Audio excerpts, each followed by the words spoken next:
On today's show, the Suns had a busy offseason, but did they get better? And why a couple of recent moves suggest they might not be done. We talk about that and the best under-the-radar moves of the offseason on today's Locked On NBA.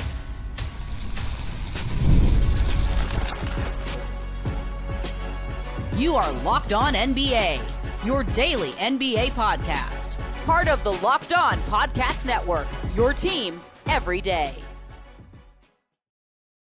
Welcome to Locked On NBA Friday. Wes Goldberg here with Haize from Locked On Bulls. However you're tuning in, on YouTube, Odyssey, or your favorite podcast app, thanks for making Locked On NBA your first listen every day.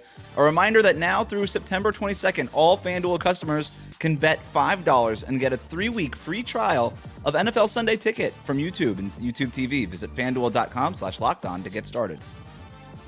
We'll get to the top 5 under-the-radar moves of the offseason and rank the best arenas in the NBA in a second, but let's start with a little bit of offseason news. The Phoenix Suns have waived Nasir Little and E.J. Liddell to create a roster spot and save some cap space. Haize, we are at that part of the offseason where this is leading the Locked On NBA show.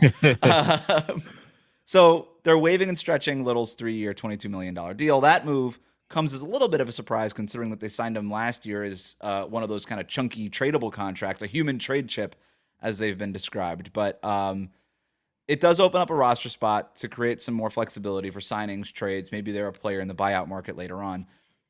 That part's a little interesting. But unless you have a strong opinion about like EJ Liddell or Nas Little, I kind of want to just use it as a news peg to talk about the Suns in general. It's been a busy offseason for them. They fired Frank Vogel, hired Mike Budenholzer. They signed Tyus Jones, Monty Morris, Mason Plumlee, Devin Booker, and Kevin Durant won a gold medal. What do you think of Phoenix's offseason? I mean, it was about as good as what Phoenix could do. I mean, them being as far over the second tax apron as they are. They gave Grayson Allen a really big deal. When you look at what he is defensively and as a three-point shooter for them last season, it made sense. There's no way you could have replaced his production. The Tyus Jones acquisition for them is one that I'm interested to see how it plays out. I want to say that is almost a perfect acquisition for them when you look at how Tyus Jones is able to create for others, even and still be a low volume shooter himself. Like, he doesn't need the ball as far as shooting it a lot, but he can create. And that was the one thing that the Phoenix Suns were missing, is a true point guard. But that comes with its own hurdles, because now I would like to see Tyus Jones start, which means that you're going to have to maybe move Grayson Allen to the bench, which he's been a bench player before with Milwaukee, so maybe that's not a thing. But then you're looking at maybe playing Bradley Beal a lot at the 3, which may be its own weird thing. But so there's still some weirdness with this roster, but I really, really like the Tyus Jones acquisition for them a lot. I really like the Tyus Jones acquisition. It sounded like he was kind of promised a starting job based on, that press release that he posted on his social media accounts on why he decided to take less money with Phoenix. And I'm with you. I like the idea of him and Monty Morris, by the way. Like, both of those are low, like they don't need the ball a lot, like you said. They have really good assist to turnover ratios. The Suns turned the ball over way too much last year, right? They would just throw away possessions time and time again. And if you can create an offense where it's not just so ISO heavy, hey, Kevin Durant, you do your thing. Hey, Devin Booker, you do your thing. Hey, Bradley Beal, you do your thing. That's sort of what the point guard is supposed to do, set the table and kind of get guys in the flow of an offense. Like, that much is great. I just wonder about the lack of size. Like, to your point, you're going to be asking Bradley Beal and Devin Booker to guard big wings in the Western Conference. It's an advantage in one end, but it's sort of like double-edged sword is, hey, do we want to just be this awesome elite offense, and is that going to be basically our best defense? Because they are going to be so dramatically undersized again after being undersized last year. The whole point, I thought, of the Devin Booker, Bradley Beal, Kevin Durant build and not having a traditional point guard was that they all were going to be sort of the point guard. That obviously didn't work, even though Devin Booker did experiment with it a little bit. Beal experimented with being point guard later in the year, but it'll be interesting how they are able to sort of lean into we have a point guard now, and how that point guard kind of organizes the offense, and whether or not he can actually get Devin Booker and Kevin Durant and Bradley Beal to play less ISO heavy kind of offense, right? Because Tyus Jones is really good when he's doing that for the Wizards, and they have no good players, but now he's going to have to do it with 2 Hall of Famers and a one-time perennial All-Star in Bradley Beal. Like, Tyus Jones on a minimum contract, he's going to tell those guys what to do. I mean, the thing is, and that's what it gets to, how much do you want to win? Because you're going to have to sacrifice to win. And we saw this team try to do it their own way last season, and it didn't work. And I hope that if they really want to win this and not have this thing break up, they need to allow somebody has to come in and do it. And Tyus Jones, despite being a player that is always hovered around like 20, 24 minutes per game, like he's in the 90th percentile as far as open shots generated for his teammates per 100 possessions. That's a really good skill. He doesn't turn the ball over. He has a true shooting percentage near 58%. Like everything as far as you want from a more traditional role of a point guard, Tyus Jones can do. So not to say that it all hinges on Tyus Jones, but we've seen it even in the last playoffs. Like role players matter, and Tyus Jones could thrive in the role that they need him to do. Everybody else just has to allow him to be the point guard that they need him to be. And I still don't think the ceiling of this team is necessarily a championship team, but it gets them the closest to being there.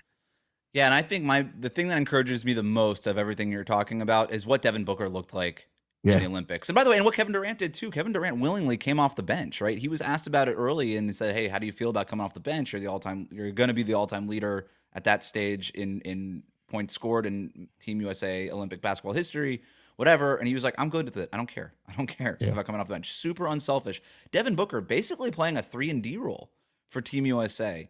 With two other guards, by the way, with Steph and Drew Holiday out there in most of those lineups. So that kind of stuff works, right? But it's one thing to do it for Team USA with a bunch of other superstars, and it's another thing to do it for a team with a new head coach and, Tyus Jones and Yusuf Nurkic and these other guys that are on the team. I think the other thing that encourages me is I think Mike Budenholzer is really going to improve this team, at least in the regular season. That guy is a regular season wins machine. And what he is elite at is creating a scheme and getting his players to buy into that scheme and execute that scheme. And he follows that scheme to such a point where he just is unwavering. And that ends up being the reason he gets fired from Milwaukee. But it's also like his biggest strength is also his greatest weakness is he is so good at creating a scheme and then sticking to it. And I really feel like that's what, like, this is the guy that used to put tape down and create boxes around the three-point arc and tell his players, you stand there when Giannis has the ball. And I think he could do something similar in Phoenix where he says, hey, all these long twos that looked sick on the highlight reels, it's not winning us games. Like, let's fan out, play a 5-out brand of basketball, and I think he can get him to do it. We'll see. I mean, I like Coach Bud. I mean, we had to play against him a lot when he was over in Milwaukee. So I mean, he's been able to have success with having high-level role players before. The question I want to throw to you though is we know that what this Phoenix Suns team is in the starting lineup, top heavy. How confident are you though in their bench? Because that's going to matter in the playoffs. Yeah, so I like the Monty Morris addition. I like Mason Plumlee quite a bit for them coming off the bench. He's a better backup center than they've had. They're always going to stagger one of these guys, right? They're always going to have at least one of these stars on the floor, and that obviously helps too. And then, like you said, if you have Grayson Allen coming off the bench, he was the best three-point shooter in the league last year. So the bench is good. It's not the Boston Celtics bench, but if they can get three good guys off the bench, right? They still have Okogie there. I think it's good enough if you get the most out of that starting five. If you can get the most out of the top of the roster, that helps. There's a major trickle-down effect, I think, with the bench. What about you? Yeah, I can see where won't say I like the bench. I do think that this can be a solid bench. They also got Ryan Dunn in the draft, who was a second-round pick, but he could be a really good defender coming off the bench for them. Some people called him the best defender in that draft. So if he's able to earn a role, I do think having like him and Mason Plumlee too, but Grayson Allen coming off the bench can do some things for you. But it's really about how it all comes together and how Coach Bud, like you said, staggers those lineups and who you have out there at the right times matters as much. But I like pieces of their bench. I just don't love it, but I like it. Yeah, it's not the best bench in the league, but if you can get three guys to contribute on a nightly basis, whatever three guys those are, maybe that rotates a little bit. Yeah, you've got the whole idea of having the star power at the top is that the bench becomes less important, right? And so we'll see what happens. We're going to move on. What are the best under-the-radar moves of the offseason? They aren't what you think, probably. We'll talk about that next here on Locked On NBA. Today's episode of Locked On NBA is brought to you by FanDuel. You've heard us talk a lot about FanDuel, America's #1 sportsbook. Well, we have something a little bit different for you today. Now through September 22nd, all FanDuel customers can bet $5 and get a 3-week free trial of NFL Sunday Ticket from YouTube and YouTube TV. Then with a YouTube TV base plan, you'll be able to watch every regular season Sunday afternoon out-of-market game. All you need is a Google account and a current form of payment, and you can cancel anytime. I'm going to repeat that offer because it's bananas, all right? You put a $5 bet, which you were probably going to do anyway because all we do is talk to you about FanDuel, and then you get 3 weeks for free of NFL Sunday Ticket on YouTube or YouTube TV. I am 100% doing this. Haize, there's no doubt about this that I'm doing this. If your favorite team is a team that you're in the market that you don't live in, this is the best way to watch your favorite team for the first 3 weeks for free. So just visit FanDuel.com/lockedon to download America's #1 sportsbook. FanDuel, proud partner of the Locked On Podcast Network.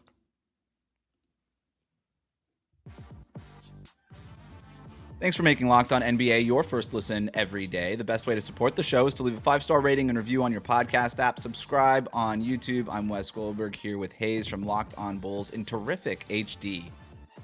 Just gotta say, just incredible. Not sure what's going on in Chicago over there. So I was thinking for this segment, Haize, that we could do our top under-the-radar moves of the offseason. So I was scrolling around the internet this morning, as I tend to do, and it turns out that John Hollinger from The Athletic actually wrote up today his top 5 under-the-radar moves of the offseason. So I thought instead of me doing the work, it would be more fun to go off of his and just sort of debate them a bit back and forth. So we kind of have a neutral party here kind of doing the work for us. What do you think? I like it. All right. So John Hollinger, for those who don't know, used to be an executive for the Memphis Grizzlies. He's kind of a cap specialist, an NBA nerd of sorts. And I mean that in the nicest way. John's a good guy and he's very good at his job. So these aren't even like when I thought under the radar moves, when I was trying to come up with the segment, I was like, oh, like a Tyus Jones or a Monty Morris signing. Maybe that's a little bit under the radar. His is more like cap related and roster construction stuff. So it'll make more sense when I get into it. But his first one is the Warriors, Klay Thompson sign and trade, right? So it's less Klay going to Dallas, which is hardly under the radar. But he talks about the flexibility from a roster perspective that the Warriors were able to get out of making that sign and trade. They were able to get Buddy Hield, Kyle Anderson, all these things. What do you think about the sign and trade part of this from the Warriors' perspective? I think you always have to give a team a little bit of credit when they're able to, an unrestricted free agent that's clearly gone, able to get anything back. I think that now the fact that I didn't know until you just said that helped them create the space to get Buddy Hield, that does change a lot for me, because while I don't love the acquisition of Buddy Hield, him coming in and trying to replace what Klay did, keep in mind the Warriors turned down Zach LaVine for Chris Paul straight up rumoredly, which to me, I just never understood, because Zach LaVine, I'm not saying he replaces Klay 1-for-1, but if you look at somebody who come and do those catch and shoot opportunities, Zach LaVine's like a 42% player in catch and shoots. But anyway, that's a story for another day. But I like what they did in creating a little extra space for them to have some flexibility. I always give a team a benefit of the doubt, like I said earlier, if you're able to do a sign and trade with an unrestricted free agent. Yeah, it reminds me a little bit of when Kevin Durant was leaving Golden State and signed with Brooklyn, and instead of just letting him go to Brooklyn as an outright free agent, which he could have done and the Nets had the cap space to do, they negotiated it as a sign and trade, and they ended up getting D'Angelo Russell back. Now, D'Angelo Russell only played for Golden State for half a season, but they were able to flip D'Angelo Russell for Andrew Wiggins, and a year later they win the championship in large part because of how good Andrew Wiggins was for them. Now, Andrew Wiggins, since signing the new contract, hasn't been as good. Obviously, there's some of the off-the-court issues with him and whatever, but the trade was still a huge win considering that you were already losing Kevin Durant and D'Angelo Russell wasn't a good fit for you, and you won a championship in 2022 because of that deal. And so the Warriors have done a good job of beloved players leaving and at least trying to get something back as opposed to letting those guys leave for nothing. The next one here on Hollinger's list is the Houston Rockets trade with the Brooklyn Nets and the Phoenix Suns and all these things. He's calling it their draft pick recalibration. So essentially, the Rockets ended up getting and owning a lot of those Suns picks that were part of that Brooklyn had previously owned. So Brooklyn trades those picks. They get their own picks back. So that opens the path for the Brooklyn Nets now to go tank, because before they couldn't tank. So now they become a tanking team. They're in control of their own draft, most notably during the Cooper Flag draft. So that's a big get for the Brooklyn Nets. And I was going to have that as one of my most under the radar moves. Hollinger talks about the Rockets side of it because now they get those Phoenix picks they are essentially shorting Phoenix, and they're going to get probably 2 really good Suns draft picks later in this decade. And not only does that help them later in the decade, that could help them now, because if you're another team waiting for Kevin Durant to retire, basically, and whatever the fallout of that is, then maybe those draft picks are really valuable for you to trade for. So if Houston's looking for that extra piece, now they have these really valuable picks that are way more valuable than their own picks, because the Rockets are the team that are young and up and coming and have like this really interesting young core. I think there's fewer teams out there willing to short Houston, and those teams might be willing to short Phoenix. So now the Rockets basically created this whole other really valuable trade asset out of nothing. It was a really great point, I thought, by John, and I think the Houston Rockets, there was that rumor that they might want actually to trade those back to Phoenix for one of these players. I don't know how viable that is, but regardless, it's a great asset for them to have. Yeah, and it leaves them a lot of flexibility, especially when you already have a lot of young pieces that you're waiting to see how they excel and develop over time. To have those picks that are pushed out to, if I'm not mistaken, they're after 2029, right? Like somewhere up in there. So yeah, that gives you a long leeway on flexibility. And so when you're able to get future assets, when you're already young and you're able to kind of keep a crop of young players coming in because you have future draft picks that aren't yours. So even if you are winning, it doesn't necessarily hurt that draft pick.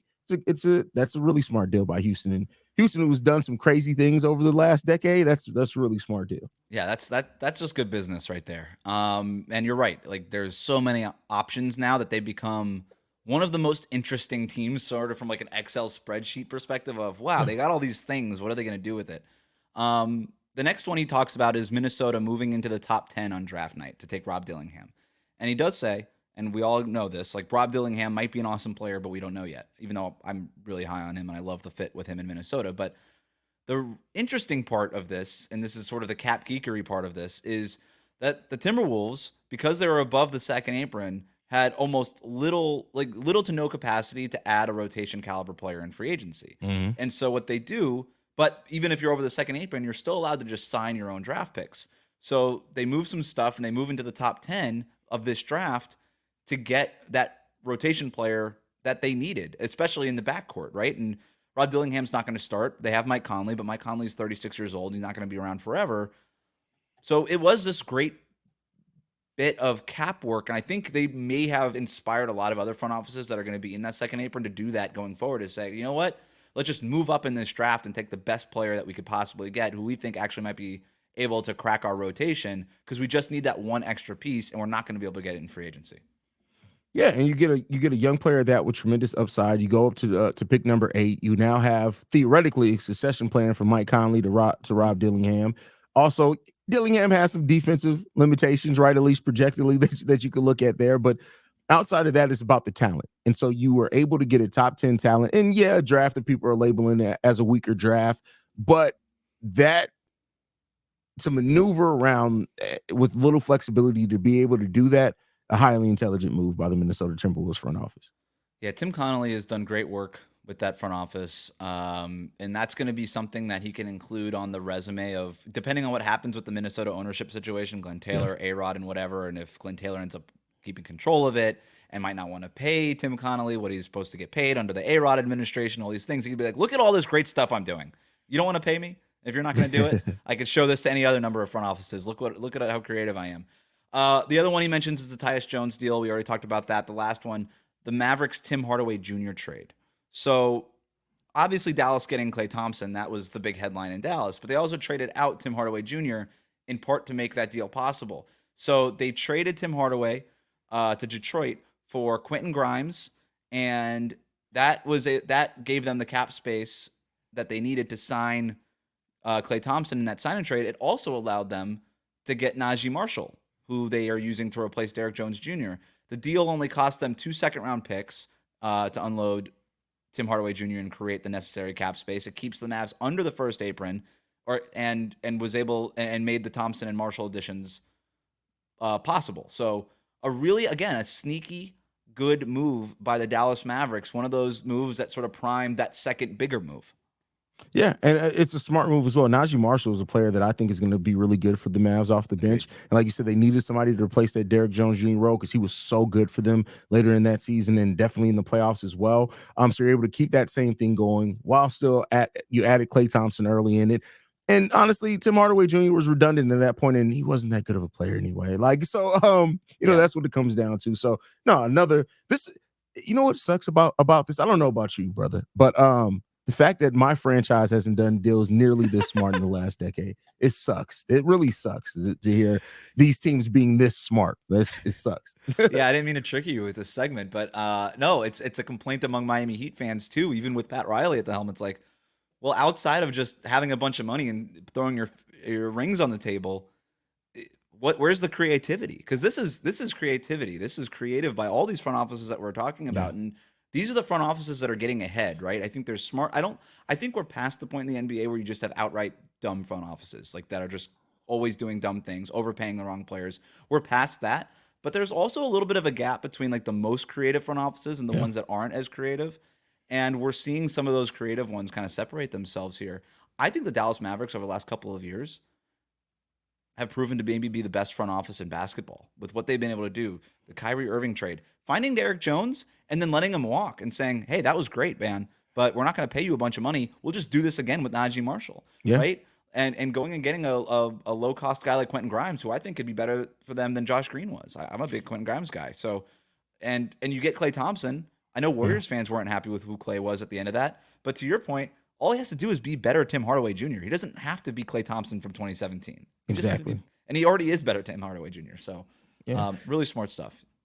For sure. And I think it's before we get out of this, this was all kind of predicated by them, the last game of the 2022-23 season, them deciding to sit Luka and take the fine and keep a top 10 pick. Got Derek Lively. Yeah. It's good stuff. Forward-looking stuff. Sorry about your Bulls, though. I like the Giddey trade. I just want to say I like the Giddey trade a lot, too. I'm much higher on consensus than the Giddey trade. We had to get that in there. Can the Clippers' new arena crack the top 5 best arenas in the NBA? Steve Ballmer is talking like he thinks they're already there. He certainly hopes so. I have my doubts. My top 5 NBA arenas are next.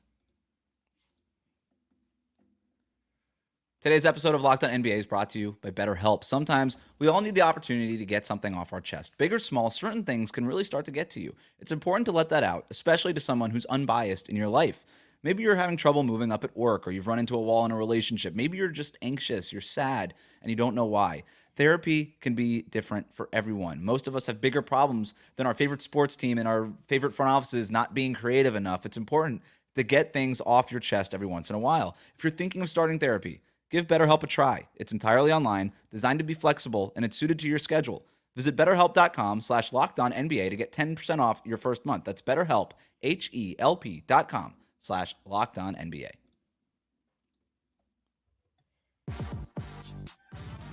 Thanks for making Locked On NBA your first listen every day. It's Friday, which means it's time to count down to the weekend with our weekly power rankings. I'm a system player. I am a system player. Go Power Rankings. Go Power Rankings. Have you heard that before? I have not. That's amazing. That's amazing. I am a system player. It wants to play again. It's so amazing. Credit Nick Engstad for putting that one together for me and Adam on these Friday episodes. So a lot is being made of the Intuit Dome opening up. And when I say a lot is being made, Steve Ballmer is making a lot out of the Intuit Dome opening up. The Clippers have gone, though, from one of the cheapest tickets in the league to some of the most expensive. I guess Ballmer has to pay for this thing somehow, and he doesn't have billions of dollars enough. But that did get me thinking about which teams have the best arenas in the NBA that are worth the price of admission. Haize, I've visited pretty much every arena in the league. I was a beat reporter for the Golden State Warriors for a couple of years, so I've been to a lot of these. So this is an on-the-ground, first-hand reporting of what I think are my favorite arenas in the league. But before I get to my top 5, I do have some dishonorable mentions. All right? Madison Square Garden is my first dishonorable mention. Amazing to attend and sit there. One of my favorite experiences ever at a basketball arena was sitting at MSG for a Heat-Knicks game, okay? I'm not going to say that isn't incredible. It's a nightmare to get there. It's a nightmare to walk around the concourse. It's just a not well-constructed arena.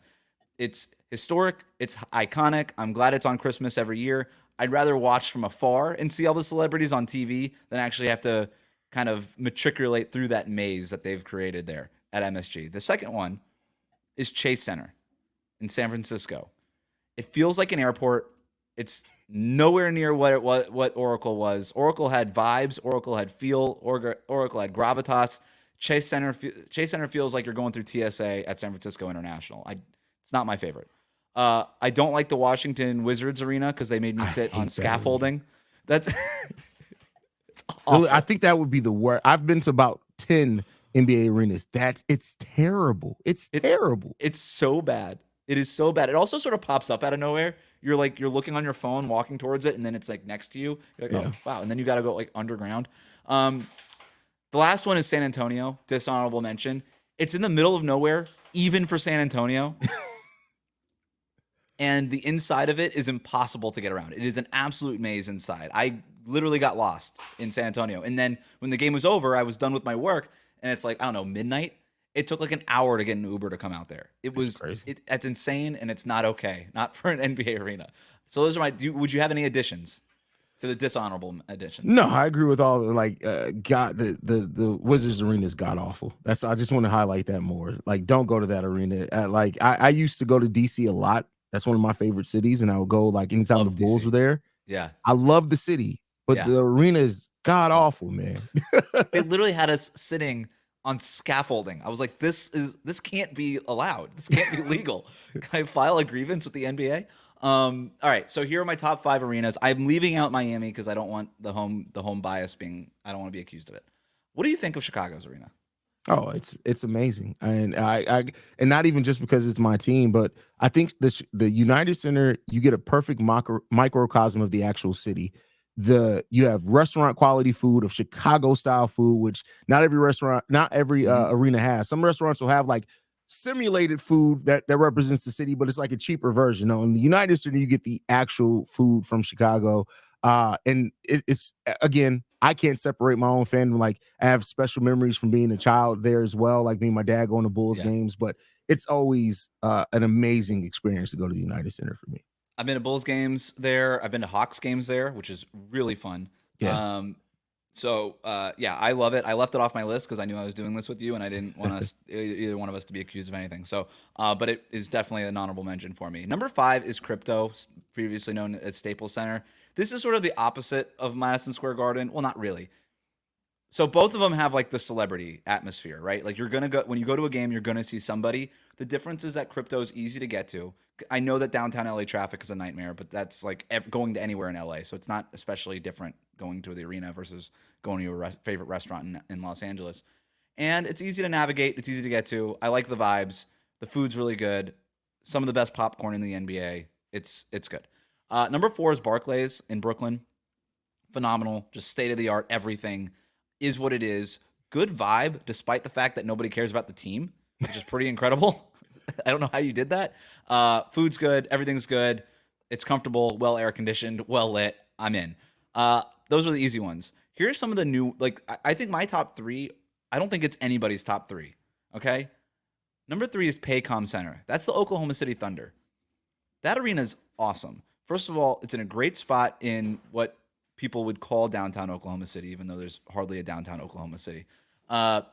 It's in a great spot. It's easy to get to, but it feels like a college atmosphere, and I'm not sure how they did it. And I think it's partly the fans just caring about their team and that there's not a whole lot of professional sports in that area, but they do a really good job of it. And they have like really like good restaurants in there and everything like that. That's pretty great.